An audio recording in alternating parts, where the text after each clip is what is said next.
بسم اللہ الرحمن الرحیم۔ السلام علیکم ورحمۃ اللہ وبرکاتہ۔ رمضان میں جہنم سے آزادی۔ سیدنا ابو ہریرہ رضی اللہ تعالیٰ عنہ سے روایت ہے، رسول اللہ صلی اللہ علیہ وسلم نے فرمایا، جب رمضان کی پہلی رات آتی ہے تو شیطانوں اور سرکش جنوں کو جکڑ دیا جاتا ہے، جہنم کے دروازے بند کر دیے جاتے ہیں، ان میں سے کوئی دروازہ کھلا نہیں رہتا، اور جنت کے دروازے کھول دیے جاتے ہیں، ان میں سے کوئی دروازہ بند نہیں رہتا، اور ایک اعلان کرنے والا منادی کرتا ہے، اے نیکی کے طلبگار آگے بڑھ، اور اے برائی کے طلبگار رک جا، اور اللہ تعالی جہنم سے بعض لوگوں کو آزاد کرتا ہے۔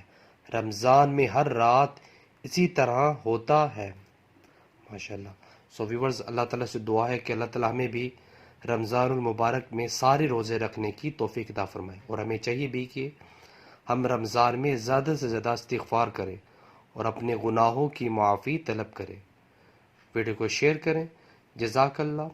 السلام علیکم ورحمۃ اللہ وبرکاتہ۔